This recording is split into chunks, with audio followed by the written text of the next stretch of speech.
যে কারণে আমার জবান বন্ধ হয়ে গেছে। শ্রোতারা সব উত্তেজিত। হ্যাঁ, সে কে? হুজুর আমরা দেখাই দেন, ওরা একবারে মেরে ফেলবো, এখান থেকে যেতে দেবো না। দেখাই দেন সে কে, কোত্থেকে আসলো, আমাদের উস্তাদের বয়ান নষ্ট করে দিল। ইহুদি আলেম বলে তোমরা উত্তেজিত হয়েও না, রাখো, আমি তাকে কিছু প্রশ্ন করবো, যদি আমার প্রশ্নের উত্তর দিতে না পারে তাহলে ওকে এখান থেকে ছাড়বো না, একবারে মেরে ফেলবো। সব ঠান্ডা হয়ে গেল। বাইজিদ বুস্তামি রহমতুল্লাহ আলাইহি ডাক দিলেন, এখানে মুসলমান কে আসছো, দাঁড়িয়ে যাও। হযরত ইহুদি আলেমে ডাক দিল, এখানে মুসলমান কে আসছো, দাঁড়িয়ে যাও। হযরত বাইজিদ বুস্তামি রহমতুল্লাহ আলাইহি উঠে দাঁড়িয়ে গেলেন। আল্লাহু আকবার। আমার মতো মৌলবী হলে তো উঠিয়ে দিতাম। তো তখন এরা কইতেছে উস্তাদ আমরা মেরে ফেলবো, তখন আমি খালি রাস্তা বুঝতাম আল্লাহ জানবা সাল্লাম। ঠিক না? বড় আশ্চর্য লাগে। ইমান থাকলে ভয় নেই, ইমান না থাকলে ভয়। আপনারা কি খবর রাখেন?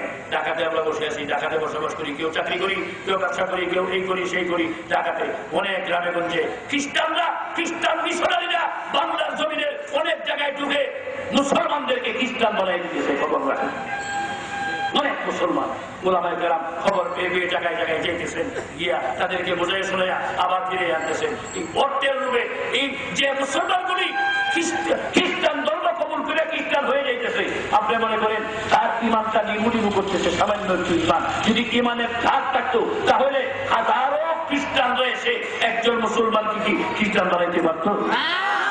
এই জন্য ইমানের ধারের দরকার এই জমানায়। কারণ যে দেশে 24 ঘন্টা যেদিকেই তাকান, যেখানেই যান, গাড়িতে যান, হাসপাতালে যান, দোকানে যান, গাড়িতে যান, ট্রেনে যান, লঞ্চে যান, বিমানে যান, যেখানেই যান ওখানেই টিভি, বাজনা, নাটক, গান, সিনেমা, 24 ঘন্টা বাতিলাতের কথা যে জমিতে চলতেছে। বছরে একবার 2 ঘন্টা বড় বড় বড় বিরাট ওয়াজ শুনে কি ইমান তাজা হয়ে যাইব না? অসম্ভব, অসম্ভব।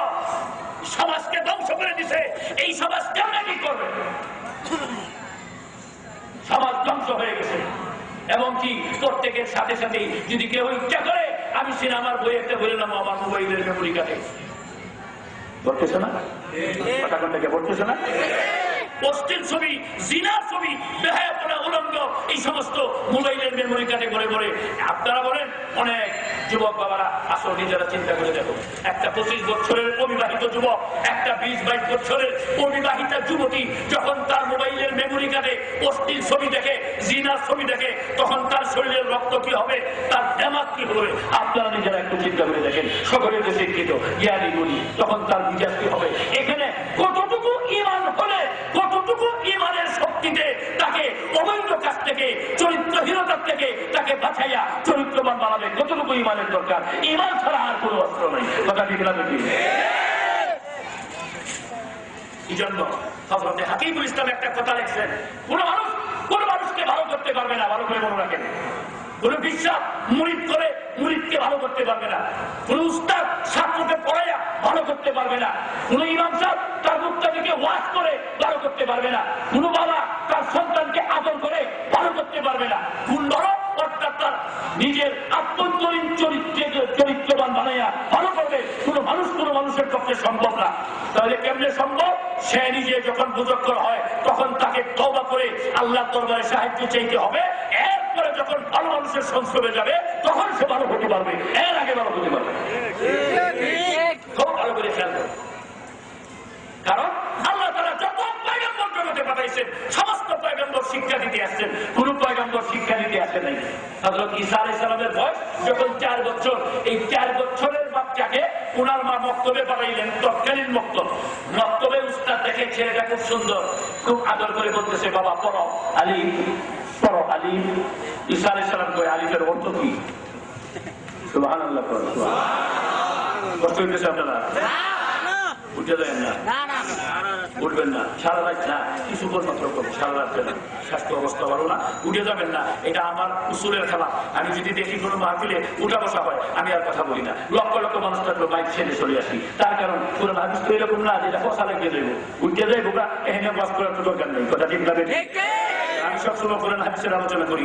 আল্লাহর কোরআন, আমি কাফেরের ঘরে কাফের, 14 গোষ্ঠী কাফের, ওরা আল্লাহর কোরআন শুনে নবীর কথা কাটতে যাইতেছে। আল্লাহ হিদায়াত দিয়েছেন, কোরআনের ডোজ ভিতরে গেছে, যে কারণে আমিরুল মুমিনিন হয়ে গেছে।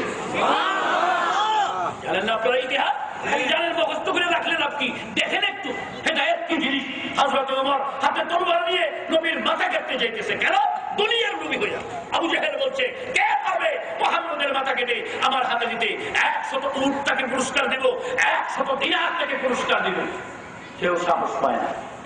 বিরাট বৈঠকে আবু জাহেল নিজে বলতেছে, 100 উট দিব, 100 দিনার দিব, মুহাম্মদের মাথা কেটে এনে দিবে, কে পারবে? কেউ সাহস পায় না। উমর গর্জে উঠলেন, আমি পারবো আবু জাহেল, তোর ওয়াদা ঠিক থাকবে নি। তোমার পক্ষে সম্ভব, যা। আমি বসে রইলাম, সব মানুষগুলি সাক্ষী, মুহাম্মদের মাথা কেটে তুই আনবে, আর আমি তোকে 100 উট দিব, 200 উট দিব, 200 দিনার দিব, যা। উমর হাতে তলোয়ার নিয়ে দৌড়ছে। কি সাহস এবার বুঝলেন ব্যক্তিটা কেমন? রাস্তায় আরেক ব্যক্তির দেখা, সে বলে, উমর কোথায় যাচ্ছ? হাতে তলোয়ার। বেশি কথা বলিস না, মুহাম্মদের মাথা কেটে 200 উটের মালিক হবো, 200 দিনারের মালিক হবো, একটু পরে মুহাম্মদের মাথা কাটবে। তোমার বোন, তোমার বকবিপতি মুসলমান হয়েছে মুহাম্মদের হাতে, ওরা কি করবে? আচ্ছা, আমি গোটায় গোটায় সুবহানাল্লাহ কত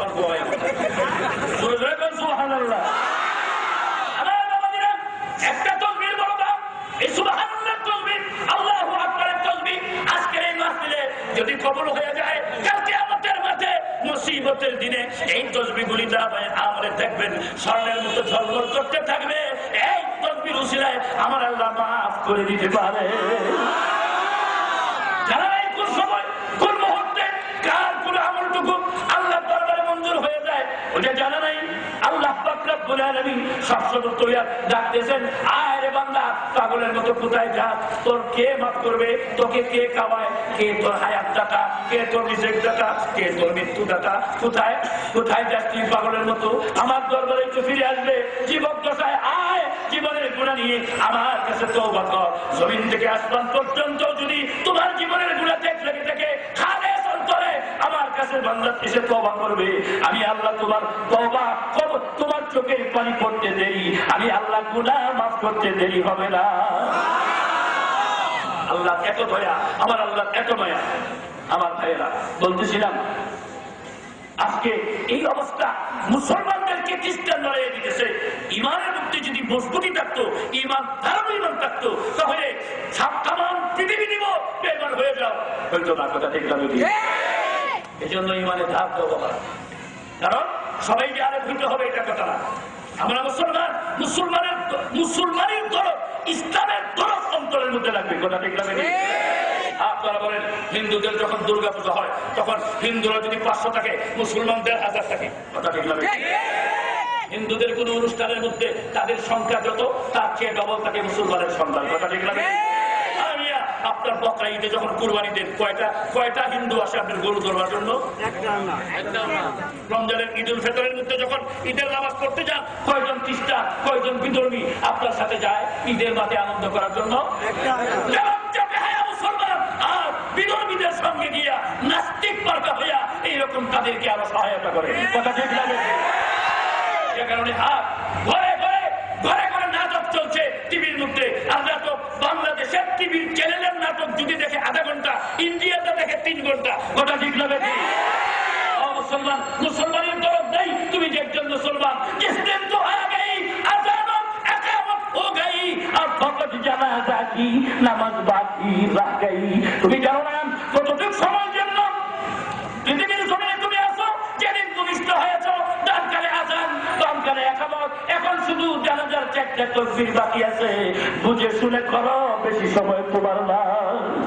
কথা ঠিক না? এই জন্য জানাজার নামাজ ফরজে কিফায়া, আযান নাই, কারণ আযান হয়ে গেছে, ইকামত হয়ে গেছে।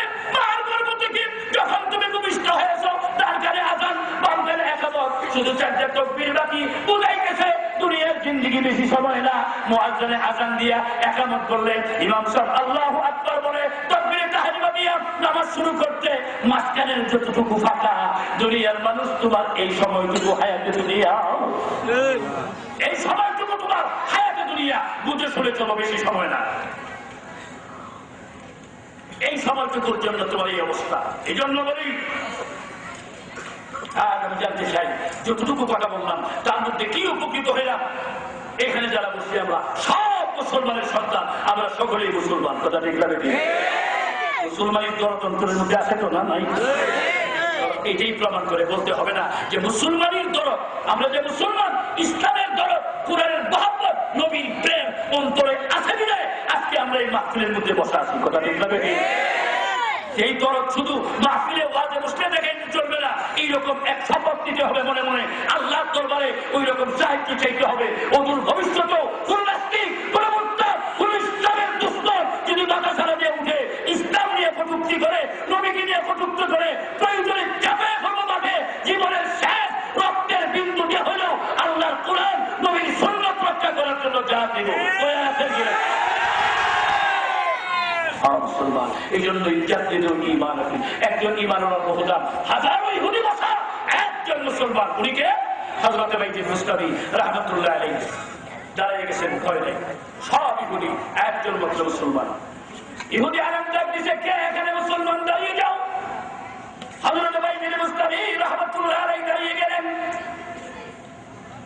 ইহুদি আলেম বলে, আমি তোমাকে কিছু প্রশ্ন করবো, আমার প্রশ্নের উত্তর দিবেনি? বাইতুল মুস্তাফি রাহমাতুল্লাহ আলাইহি বলতেছেন, ইনশাআল্লাহ চেষ্টা করবো। খুব হাসি মুখে, আদবের সাথে, বেয়াদবানা সুরক্ষা, অহংকার না, বলেন কিভাবে উত্তর দিব? এরকম না। যেমন আমরা দেশে কিছু জায়গায় জায়গায় আছে, যদি জ্ঞান বেশি অর্জন করে, ডিগ্রি কয়েকটা থাকে, আগে সুযোগ হয়ে আসতো, এখন ঘর বেকা করে যাবে, ডিগ্রি বেশি করে। আগে সালাম দিলে ওয়ালাইকুম আসসালাম ওয়া রাহমাতুল্লাহ, এখন সালাম দিলে জব করে ওয়ালাইকুম সালাম। ডিগ্রি বেশি ধনী বেশি, অহংকারে আর করতে পারে না। তুমি কিনে অহংকার করো না, এক ফুটা নাপাক বিজয়ী তো। কথা ঠিক না বেঠিক? আমার আল্লাহ কি করছেন, ইন্নাকা লান তাখরিকাল আরদ ওয়া লান তাবলুগাল জিবালা তুলা। সাবধান, দম্ভ করে, অহংকার করিবা করে, হার ঘুরে ঘুরে আমার এই জমিনে চলবি না। সাবধান, তুই এই জমিনকে বিদীর্ণ করিতে পারিবে না। পাহাড়ের পাশে দাঁড়িয়ে দেখো, তুই বেশি উঁচা না পাহাড় বেশি উঁচা? কি শক্তিশালী সৃষ্টি আমি জগতের মধ্যে করে রাখছি, সব আমি আল্লাহর কথা বলতে চাই। জুড়ে করে সুবহানাল্লাহ। বিশাল আকাশ, একটা না দুইটা, আল্লাহ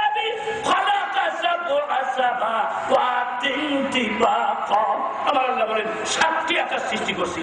একটা আকাশ থেকে আরেকটা আকাশের বড় কতটুকু জানো? হাদিস শরীফে আসছে, প্রথম আকাশটা থেকে দ্বিতীয় আকাশ কত বড়?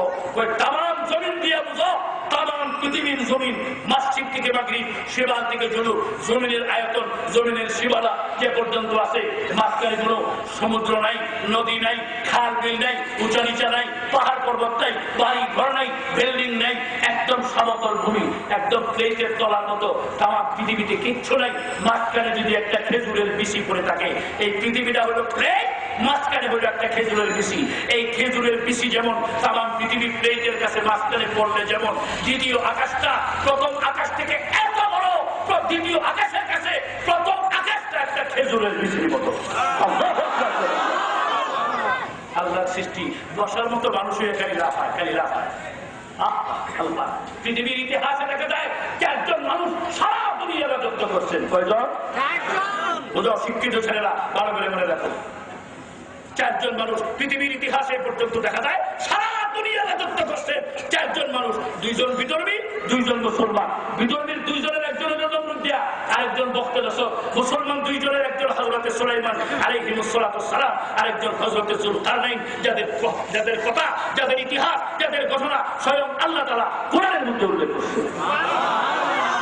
কেমন রাজত্ব? সুলাইমান সালামের মা সুলাইমান যাদের মুলকে সরওয়ারি সুবতাই খাতমাস দেওয়া পরি, সুবতাই খাতমাস দেওয়া পরি। জিন করি, দেবতা, নপুর, পেরত, জাসিন সব সুলাইমান সালামের একটা আংটির তাবে বানিয়ে দিয়েছেন আল্লাহ তাআলা। মানুষেরও বাদশা, জিন্নাতেরও বাদশা। সুবহানাল্লাহ, সুবহানাল্লাহ, কি লাগে? সুবহানাল্লাহ। পিপিলিকার বাচ্চা, মশা মাছির বাচ্চা। একদিন মশা এসে বিচার দিছে, আয় পয়গম্বর সুলাইমান, আপনি তো আমারও বাচ্চা, বাতাসকে আল্লাহ আপনার অধীন করে দিয়েছেন, আপনি তো বাতাসেরও বাচ্চা। যে হ্যাঁ, আপনার দরবারে বাতাসের বিরুদ্ধে মামলা দায়ের করলাম। এই বাতাসের যন্ত্রণায় আমি ঘুমাইতে পারি না, আমি চলতে পারি না, আমি খাইতে পারি না। আমি যদি পূর্ব দিকে যাই, উড়াই আমার পশ্চিম দিকে বেড়ে যায়। আমি যদি খাইতে যাই, এটা আমার উড়াই না খায়, আমার মধ্যে ফেলাই দেয়।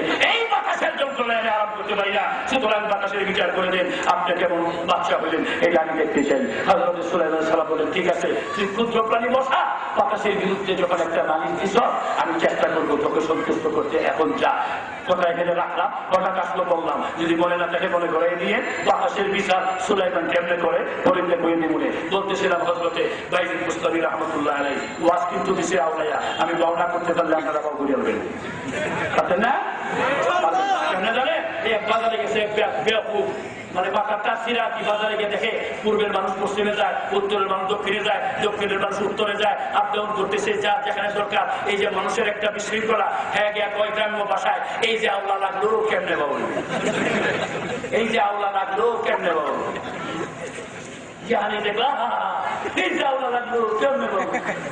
আরেক মক্কেলে কি আওলা লাগছে, মানুষের আওলা লাগছে, আওলা আওলা কেমনে বাবু লোক আমার 500 টাকা আছে আমি বাবু এটা হলো আরেক মক্কেল।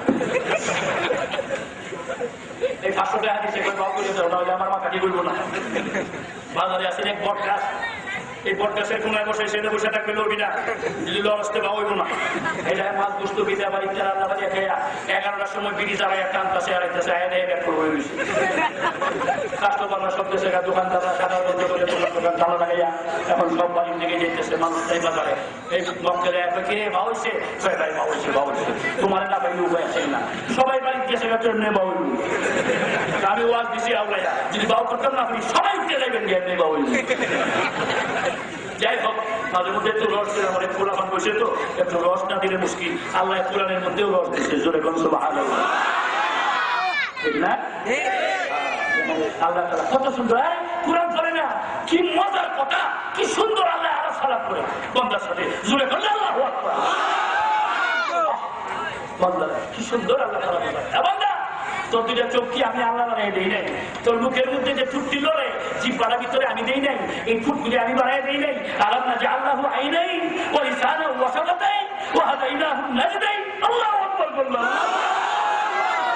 আমার আল্লাহ আকবার বলেন, আমি একজন মা তার সন্তানকে মার অন্তরে যতটুকু ভালোবাসা, স্নেহ, আদর, মায়া, মমতা মার অন্তরে যতটুকু আছে সবটুকু দিয়া বান্দাকে, সবটুকু দিয়ে বাচ্চাকে যে ভালোবাসে আদর করে, ওই আদরটার চেয়ে একটা মানুষের প্রতি আমার আল্লাহ 70 গুণ বেশি মায়া।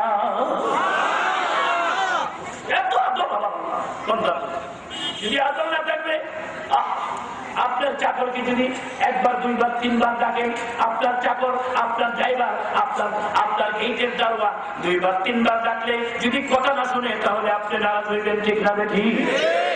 এদিকে চাল 3বার ডাকলেন, দারোয়ানের কথা মানে না, ড্রাইভার কথা শুনে না, আপনার ডাকে সারা দেয় নাই, 4র্থবার বলবেন এই গাড়ির চাবি দে, তোর মতো বেয়াদব ড্রাইভার দরকার নেই, কথা ঠিক না? ঠিক। আয় দেখ গেটের চাবি দে, তোর মতো বেয়াদব দারোয়ানের দরকার নেই। কেন 3বার ডাকলেন? এটাও একটা মানুষ, আপনিও একটা মানুষ, আপনি বলল ওইটা গরিব মানুষ, আপনাকে আল্লাহ সম্পদ দিচ্ছে, আপনার অধীনে চাকরি করে, আপনার মুখ যেমন, আপনার মুখে মিষ্টি মিষ্টি লাগবে, আপনার চাকরের মুখে মিষ্টি মিষ্টি লাগবে, এরকম না? আপনি বলল আপনার মুখের মধ্যে মিষ্টির মধ্যে কলার স্বাদ, আর চাকরের মধ্যে মিষ্টির মধ্যে তিক্ত তেঁতুলের স্বাদ, এরকম না। আপনার যে মুখ তার এমন মুখ, আপনার জিহ্বা যেমন স্বাদ তার জিহ্বা এমন স্বাদ, আপনার যেমন হাতে 5টা আঙ্গুলি তার হাতে 5টা আঙ্গুলি, কথা ঠিক না? একটু বেশি আপনার টাকা পয়সা, এই জন্য ধমক দিয়া চাবি নিয়ে আপনার 3বার ডাক দিলেন, আপনার তাকে সারা দেয় নেই, চাকরি নট করে দিলেন, চাবি রেখে তাকে তাড়িয়ে দিলেন। আমার আল্লাহ কয়, তুই বুঝস না বান্দা আমি কত আদর করি? 15 বছর বয়সে বাড়ি গইলে 25 বছর বয়স এক ওয়াক্ত নামাজ পড়স না, মাঝে মধ্যে মসজিদে যাস না, মাঝে মধ্যেও যাস না, জুমার দিনেও যাস না, এক ওয়াক্ত নামাজ পড়স না, অথচ আমি মুয়াজ্জিনের জবানে দৈনিক 5 বার ডাকাইতেছি, হাইয়া আলাস সালাহ, হাইয়া আলাল ফালাহ, সফলতার দিকে আসো, শান্তির দিকে আসো, কামিয়াবির দিকে আসো। গাছ ধারানি করে তুই যা, তোর মতো বড় গাছ ধারার কে? ঠিক যাবে? এরপরেও তো আমি আল্লাহ তোর জবান বন্ধ করে দেই নাই। 15 বছর বয়সে 2বারে বলি, 20 বছর বয়স, 25 বছর বয়স, নামাজ পড়স না, তোর নাক আর কপালকে আমি আল্লাহর কুদরতের পায়ে ঠেকাস না, যা আমি তোর নাকের শ্বাস নিঃশ্বাস বন্ধ করে দিব, জবান বন্ধ করে দিব, চক্ষু বন্ধ করে দিব, পাও ল্যাংড়া বানিয়ে দিব, খুঁটা বানিয়ে দিব। আমি এমন করি নাই, অপেক্ষা করতে থাকি, দেখি বান্দা কোনদিন আমি আল্লাহর দরবারে তওবা করে কান্দেনি। আমার ভাইরা, আমার আল্লাহ এত ভাইয়া, এত আদর। হযরত বাইজিদ বুস্তামি রাহমাতুল্লাহ আলাইহি ইহুদি আলেম জিজ্ঞাসা করে, আমি তোমাকে কিছু প্রশ্ন করব, আমার প্রশ্নের উত্তর দিবানি? বাইজিদ বুস্তামি বলেন, ইনশাআল্লাহ চেষ্টা করব। এবার প্রশ্ন শুরু হয়ে গেল। এমন এক যার দুই নাই। প্রথম প্রশ্ন বড় করে বুঝেন, এমন এক বলো, এইটা দ্বিতীয় আর কিছু নাই। হযরত বাইজিদ বুস্তামি রাহমাতুল্লাহ আলাইহি তৎক্ষণাৎ উত্তর দিলেন, কুল হুয়াল্লাহু আহাদ, আমার আল্লাহ এক, দ্বিতীয় কোনো আল্লাহ নাই। জোরে বল সুবহানাল্লাহ, জোরে বল। ইমানদারের মুখ দিয়ে কি আসে? ইহুদি আলেম বলে এমন দুই বলো যার তিন নাই। হযরত বাইজিদ বুস্তামি বলেন, তুলিজুল লাইলা ফিন নাহারি ওয়া তুলিজুল নাহারা ফিল লাইল। আমার আল্লাহ রাতের ভিতরে দিন ঢুকাইছেন, দিনের ভিতরে রাত্র ঢুকাইছেন। রাত এবং দিন আল্লাহ সৃষ্টি করেছেন, রাত দিন এই হইল তুই, তার মধ্যে তৃতীয় কিছু নাই। ইহুদি আলেম বলে তিন বলো যার চার নাই। বাইজিদ বুস্তামি বলে আল্লাহর কুরসি এবং নূরের কলম এবং লৌহে মাহফুজ, এই হইল তিন। এই তিনটার মধ্যে চতুর্থ কিছু নাই। ওয়াসিয়া কুরসিয়্যুস সামাওয়াতি ওয়াল আরদ ফি লাউহিল মাহফুজ নূর ওয়াল কালামি ওয়া মা ইয়াসতুরুন। ইহুদি আলেম বলেন চার বলো যার পাঁচ নাই। বাইজিদ বুস্তামি বলেন আসমানি বড় বড় চারখানা প্রসিদ্ধ কিতাব আল্লাহ অবতীর্ণ করেছেন, তাওরাত, জবুর, ইনজিল, কোরআন শরীফ, এই হলো চার, পাঁচ নাই। ইহুদি আলেম বলে পাঁচ বলো যার ছয় নাই। হযরত বাইজিদ বুস্তামি বলেন আখিরি নবীর উম্মতের উপর আমার রব্বুল আলামিন দৈনিক 24 ঘন্টায় 5 ওয়াক্ত নামাজ ফরজ করেছেন, ছয় নাই। ইহুদি আলেম বলে ছয় বলো যার সাত নাই। হযরত বাইজিদ বুস্তামি বলেন ওয়ালাকাদ খালাকনাস সামাওয়াতি ওয়াল আরদা ওয়া মা বাইনাহুমা ফি সিত্তাতি আইয়াম। আল্লাহ পাক রব্বুল আলামিন আসমান এবং জমিন তার মধ্যে যা কিছু আছে মাত্র 6 দিনে বানাইছেন, সাত নাই। এততলা বিল্ডিং বানাইতে কয় মাস লাগে? ফাউন্ডেশনে কয় মাস লাগে? আল্লাহ কয় আসমান জমিন তার মধ্যে যা কিছু আছে ফি সিত্তাতি আইয়াম, মাত্র 6 দিনে বানাইছে। আল্লাহ। ইহুদি আলেম বলে সাত বলো যার আট নাই। হযরত বাইজিদ বুস্তামি বলেন আল্লাযী খালাকা সাবআ সামাওয়াতিন তিবাকা, আমার আল্লাহ সপ্ত আকাশ সৃষ্টি করেছেন, আট নাই। ইহুদি আলেম বলেন আট বলো যার নয় নাই। হযরত বাইজিদ বুস্তামি বলেন আল্লাহ তাআলা নেককার ইমানদারের জন্য 8টি বেহেশত বানাইছেন, নয় নাই। কষ্ট বেশি যাচ্ছে। ইহুদি আলেম বলেন নয় বলো যার 10 নাই। বাইজিদ বুস্তামি বলেন ফি তিসআতি রাতি ইউফসিদুনা ফিল আরদি, আল্লাহ কোরআনে ওই 9 দল জমিনে যারা ফাসাদ করে সালেহ আলাইহিস সালামের আমলে, এই 9 দলের কথা কোরআনে বলছেন। সালেহ আলাইহিস সালামের 9 দল যারা জমিনে ফাসাদ করে, এই 9 10 নাই। ইহুদি আলেম বলে 10 বলো যার 11 নাই। বাইজিদ বুস্তামি বলেন ওয়াল ফাজরি ওয়া লায়ালিন আশরি, আল্লাহ ফজর 10 রাতের শপথ করেন, কোরআনে 11 নাই। ইহুদি আলেম বলে 11 বলো যার 12 নাই। বাইজিদ বুস্তামি বলেন ইউসুফ আলাইহিস সালামের 11 ভাই, 12 নাই। ইহুদি আলেম বলে 12 বলো যার 13 নাই। বাইজিদ বুস্তামি বলেন বছরে আমার আল্লাহ 12টা মাস বানাইছেন, 13 নাই। ইহুদি আলেম বলেন 13 বলো যার 14 নাই। বাইজিদ বুস্তামি বলেন ইন্নী রাআইতু আহাদা আশারা কাওকাবাও ওয়া শামসা ওয়াল কামারা রাআইতুহুম লি সাজিদিন। ইউসুফ আলাইহিস সালাম স্বপ্নে দেখছেন 11টা তারকা চন্দ্র এবং সূর্য ওনাকে সিজদা করেছে, এই হইল 13। চন্দ্র সূর্য আর 11টা তারকা, এই হইল 13। 14 নাই। ইহুদি আলেম বলে 14 বলো যার 15 নাই। বাইজিদ বুস্তামি বলেন 7 আসমান 7 জমিন, এই হইল 14, 15 নাই। এভাবে 100 প্রশ্ন করছে। তখন আপনারা যদি করবেন এই ফোন আমার মনে নাই না, মানে লেখকে যা লেখছে এই ফোন তো লেখে লেখক এইভাবে করতেছে, এই বেলায় আর পায় না। 100 প্রশ্ন করছে, 100 প্রশ্নের উত্তর দিচ্ছেন বাইজিদ বুস্তামি রাহমাতুল্লাহ আলাইহি ওই মজলিসে দাঁড়ায়। এবার ইহুদি আলেমের প্রশ্ন শেষ। বাইজিদ বুস্তামি বলে আরো আছে না, শেষ। আপনাকে একটা প্রশ্ন করি আমি, অনুমতি দেন, উত্তর দেবেন, ঠিক আছে বলো। আপনি বলেন বেহেশতের চাবি কি? ইহুদি আলেমকে বললো আপনি বলেন বেহেশতের চাবি কি? আপনি তো দৌলতের আলেম। এখন ইহুদি আলেমের করে লেখা যায় বিলের বাচ্চার মতো তখন উত্তর দেয় না। বাইজিদ গোস্তামী শ্রোতাদের যে শ্রোতারা আগে ওনাকে হত্যা করবার চাইছে, উনি বলতেছেন ভাই সাহেব